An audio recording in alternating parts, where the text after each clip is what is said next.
안녕하세요. 5분 골프가입니다. 오늘도 오랜만에 인사를 드리게 됐네요.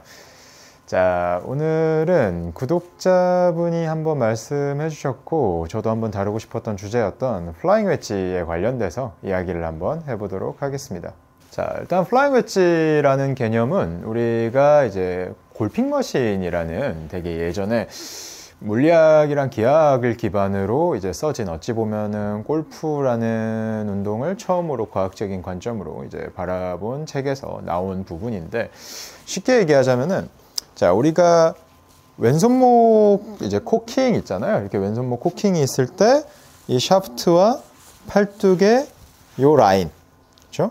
그러니까 웨지라는 단어가 번역을 하면은 이제 쐐기라고 돼 있죠. 우리 왜 그 나무 쪽일 때 막 도끼질 할 때 사용하는 그 약간 직삼각형이라고 해야 될까요? 네, 이등형 삼각형이라고 해야 될까요? 이제 그 삼각형 모양을 닮은 걸 이제 웨지라고 하잖아요. 그래서 우리가 손목각이 이렇게 샤프트에서 팔뚝 라인으로 선을 껐을 때 여기서 생기는 요 삼각형 모양, 그리고 이제 수평면 이마면에서 봤을 때 오른손목 같은 경우에는 이제 벤트가 생기니까 이제 요 팔뚝 라인이랑 샤프트를 이렇게 껐을 때 생기는 요 삼각형을 이제 웨지라고 하는데, 우리가 스윙하는 과정에서 이 삼각형이 날아다니는 형상을 띈다라고 해서 플라잉 웨지라고 합니다.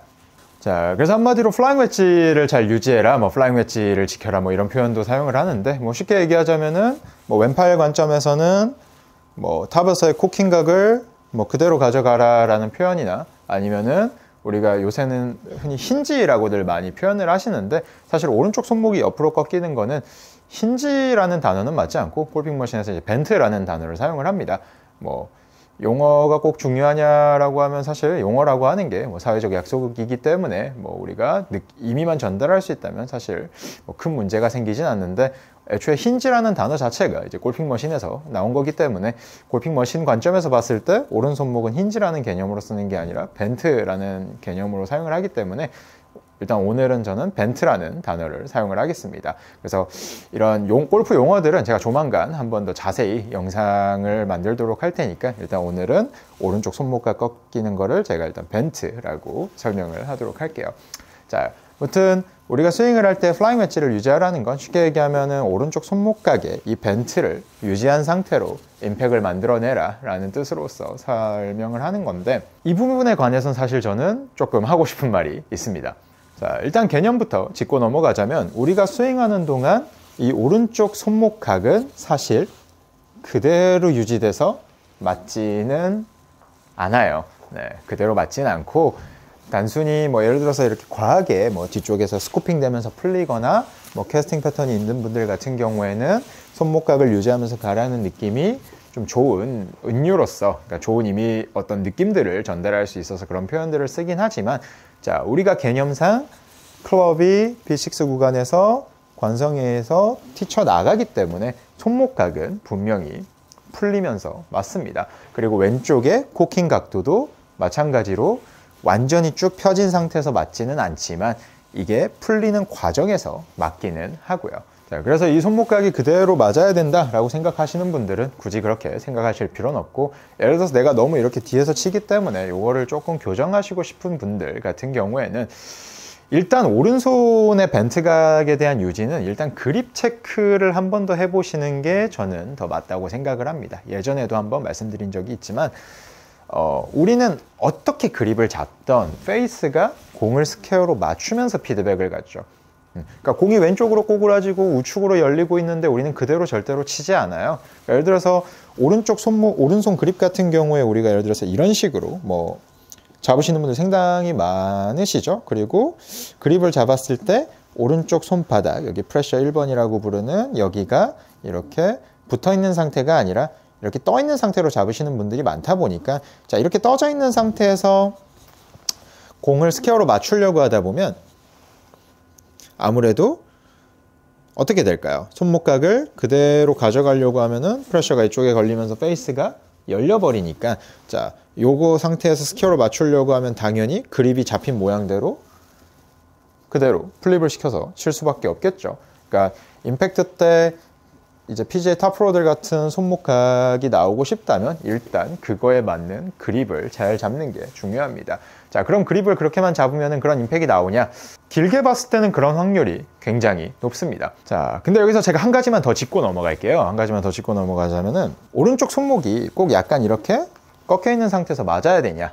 뭐 이런 손목각이 유지되면은 클럽에 디로프팅이 생기면서 공이 압축이 되면서 맞는다라고 하는데, 자, 그런 분들한테는 제가 이렇게 말씀을 드리고 싶습니다. 로프트를 꼭 낮춰서 치고 싶으시면은 한 클럽 높은 아이언을 치시길 바랍니다. 볼의 발사각이라고 하는 게 무조건 낮아진다고 좋은 거는 아니에요. 그러니까 7번 같은 경우에는 손이 아무래도 많이 앞으로 가서 맞으면은 클럽이 디크리스가 되니까 거리가 아무래도 멀리 가겠지만은 뭐든지 발사각이라고 하는 건 적정량이 있습니다. 그러니까 클럽 스피드 대비기 때문에 예를 들어서 뭐 더스틴 존슨이나 클럽 스피드가 굉장히 빠른 선수들이 손에 디로프팅이 많이 돼가지고 로프트가 낮춰져서 맞는다고 클럽 스피드가 안 나는 뭐 일반 취미 골퍼분들이나 특히 여성 골퍼들이 손목을 PGA 투어 프로들만큼 이렇게 많이 가져가서 치는 게 절대 좋지는 않아요. 그렇게 되면은 우리가 미사일을 상상하시면 수월하죠. 그러니까 미사일이 특정 속도가 안 나오는데 발사각을 낮게 잡아버리면은 가다가 꼬꾸라져 버리겠죠. 그렇죠? 그러니까 스피드가 빠를 때 그만큼 발사각을 낮게 측정하고 스피드가 느릴 땐 그만큼 발사각이 어느 정도 올라와 줘야 되는 거는 사실입니다. 그래서 여성 프로들 같은 경우에 보면은 남자 프로들에 비해서 손이 조금 덜 진행된 상태에서 맞는 거를 보실 수가 있고요.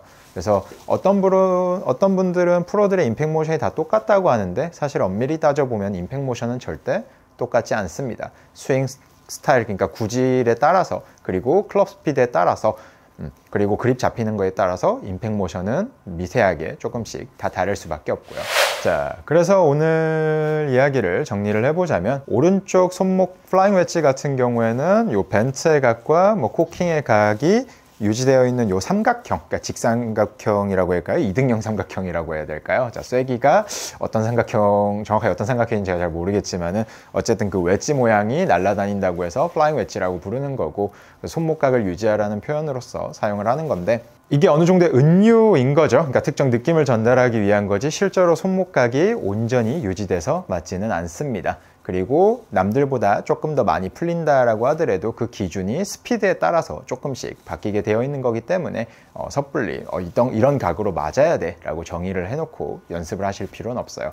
자, 그런데 뭐 예를 들어서 너무 많이 풀리는 건 당연히 문제가 되겠죠. 그래서 그거에 대한 교정은 일단 그립을 한번 더 체크를 해보시고, 자, 그립을 체크하면서 손목에 대한 어떤 움직임들을 잘 느끼고 싶으신 분들은 사실 샷 연습보다는 어프로치 연습을 많이 해보시는 것을 추천드립니다. 그래서 그립 점검을 해서 어프로치 할 때는 아무래도 로프트가 죽고 열고가 조금 더 직관적으로 나한테 와닿기 때문에 그립 체크를 많이 풀려 맞는 분들은 그립 체크해서 어프로치 연습을 한번 많이 해보시길 바랍니다. 오늘도 영상 시청해 주셔서 감사드립니다.